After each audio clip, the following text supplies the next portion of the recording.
नमस्कार दोस्तों, आज हम बात करेंगे नमस्कार के ही बारे में। दोस्तों, एक्यूप्रेशर से हट के यह वीडियो आपको कुछ अलग नॉलेज देने जा रही है। इस वीडियो को पूरा अंत तक देखिएगा कि नमस्कार का महत्व क्या है और यह हमारे बॉडी को हेल्थी रखने में किस तरह से परफॉर्म करता है, किस तरह से मदद कर सकता है।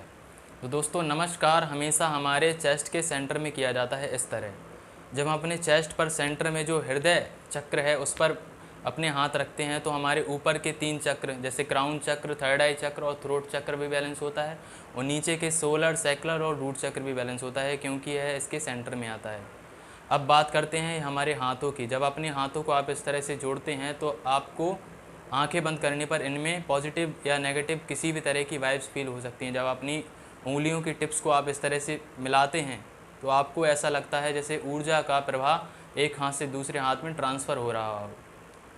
तो दोस्तों, अब बात कर सकते हैं कि नमस्कार हमारा किस तरह से हमारी बॉडी को हेल्थी रखने में हेल्प कर सकता है। दोस्तों, नमस्कार के लिए आपको चारों उंगली और एक अंगूठे को इस तरह से मिलाना होता है और यह जो हमारी छोटी उंगलियां हैं, दोनों स्मॉल फिंगर, ये हमारे बात को रिप्रेजेंट करती हैं। अगर हम आयुर्वेदिक मत के अनुसार नमस्कार का विस्तार करना चाहें तो हमारी दोनों स्मॉल फिंगर हमारे बात को रिप्रेजेंट करती हैं, दोनों इंडेक्स फिंगर हमारे पित्त को रिप्रेजेंट करती हैं और दोनों रिंग फिंगर हमारे कफ को रिप्रेजेंट करती हैं और दोनों मिडिल फिंगर हमारी आत्मा, मन और दिशा को रिप्रेजेंट करती हैं।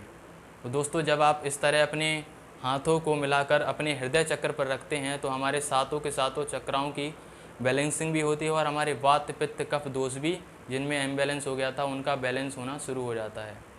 एक और मैं आपको हिंट देना चाहूँगा, अगर आपको वात दोष हैं, वात दोष अगर जैसे बात करें खट्टी डकारें, पित्त की डकारें, हवा की डकारें या गैस वगैरह बनना, एसिडिटी होना, तो ये वात के कैटेगरी में आता है। तो अगर आपको वात की इम्बैलेंसिंग का उपचार करना है, उसको बैलेंस करना है, तो आप स्मॉल फिंगर को अपने थंब के टिप पर इस तरह से मिलाकर 5 से 6 मिनट प्राणायाम कर सकते हैं। अनुलोम विलोम, योगा जो भी हो, तो आप उसमें इस तरह से स्मॉल फिंगर और थंब की टिप को मिलाकर ये मुद्रा बनाकर आप अपने वात को बैलेंस कर सकते हैं। अब बात करते हैं पित्त की।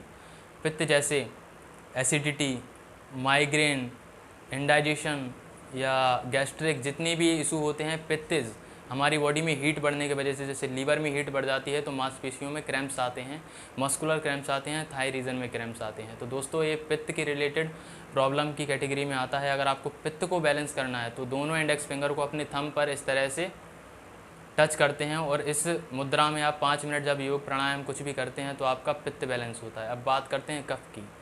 कफ मानी जिस तरह हमारे छाती में बलगम जमी होती है या कफज रोग जैसे कफ एंड कोल्ड, या हमारे शरीर में टॉक्सिन डिपॉजिट हो जाते हैं जैसे कॉन्स्टिपेशन, तो उस सभी केसेस में हमारी कफ कैटेगरी सम्मिलित होती है। अगर आपको कफ को बैलेंस करना है तो आपको दोनों रिंग फिंगर की टिप को थंब पर इस तरह से जोड़कर 5 मिनट तक प्राणायाम, अनुलोम विलोम या योग की मुद्रा में बैठकर आप अपने कफ को बैलेंस कर सकते हैं। अब बात करते हैं अपने मन की और दिशा की। जिन लोगों को नींद नहीं आती, इंसोम्निया की प्रॉब्लम है या डिस्टर्ब स्लीप है, रात को उठने के बाद उनको दोबारा नींद नहीं आती या नींद बहुत बार टूटती है, पूरी चैन की नींद वो नहीं सो पाते, तो आपको दोनों मिडिल फिंगर को इस तरह से अपने थंब पर रखना है, क्योंकि राइट हैंड की मिडिल फिंगर हमारे दिशा को रिप्रेजेंट करती है और लेफ़्ट हैंड की मिडिल फिंगर हमारे मन को रिप्रेजेंट करती है। जब मन को दिशा मिल जाती है तो हमारा माइंड रिलैक्स हो जाता है और हमें काम एंड कूल स्लीप आती है और हमारी स्लीप डिस्टर्ब भी नहीं होती। और जब हम दोनों थंब को मिलाते हैं, हमारे जो आत्मा तत्व है, जो तम तत्व है, अगर दूसरे शब्दों में हम बात करें तो राइट थंब हमारे तंब मतलब अंधकार को रिप्रेजेंट करता है और लेफ़्ट थंब हमारे प्रकाश को रिप्रेजेंट करता है। मतलब अंधकार से लेकर प्रकाश तक की जो भी ऊर्जाएँ हैं उनको बैलेंस करने के लिए हम अपने थंब की टिप को इस तरह से टच करते हैं। तो आप थंब का भी यूज़ कर सकते हैं, क्योंकि जितनी भी उंगलियां हैं उनके साथ मुद्रा बना ली आपको थंब की ज़रूरत पड़ती है। तो आप अपने थंब पर सभी के सभी टिप्स रखकर अपने वात, पित्त, कफ तीनों दोषों को बैलेंस कर सकते हैं। और आयुर्वेदा के हिसाब से यह 3 दोष जो जब इम्बैलेंस हो जाते हैं तो ही बॉडी में भिन्न भिन्न प्रकार की जो बीमारियां हैं उत्पन्न होती हैं, वह पनपती हैं। तो दोस्तों, नमस्कार का यह शॉर्ट पूरी तरह से डिस्क्रिप्शन हो गया। जब अपने हाथों को इस तरह से, अंगुलियों की टिप्स को जब आप टच करते हैं और अपने हृदय चक्र पर रखते हैं तो आपके सातों चक्राओं की बैलेंसिंग होती है, उनका इम्बैलेंसिंग ठीक होता है। और सातों चक्राओं की जो भी बैलेंसिंग है, क्योंकि अगर हमारा थर्ड आई चक्र ठीक नहीं होता तो हमें नींद अच्छी नहीं आती, थ्रोट चक्र ठीक नहीं होता तो हमें थायराइड का डिस्फंक्शन हो सकता है, हार्ट चक्र जब ठीक नहीं होता तो हृदय से ही हमारे पूरी बॉडी को ब्लड सप्लाई होती है।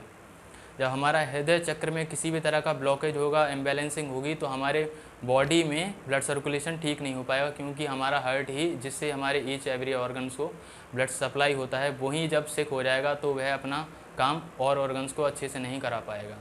और सोलर चक्र है हमारे एसिडिटी के लिए कारगर। जिस तरह से हमारे एपिगैस्ट्रम एरिया में पेन होता है या वहाँ पर कोई भी डिस्कम्फर्ट होता है तो वह सोलर चक्र की इम्बैलेंसिंग को बताता है।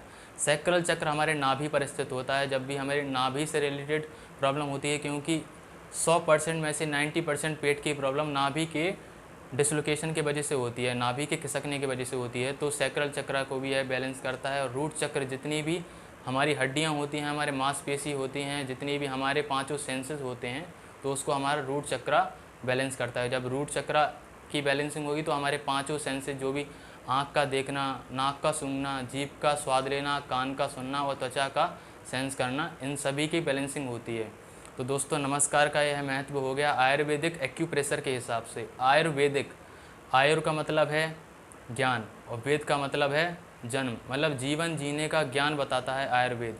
और एक्यू का होता है मतलब छोटा, माइन्यूट, मतलब महीन बारीक तरह का, और प्रेशर का मतलब होता है दबाव देना, यानी एक्यू प्रेशर, छोटे से बिंदु पर दबाव देना। तो यह आयुर्वेदिक एक्यू प्रेशर का एक तरह से मीनिंग हो गया।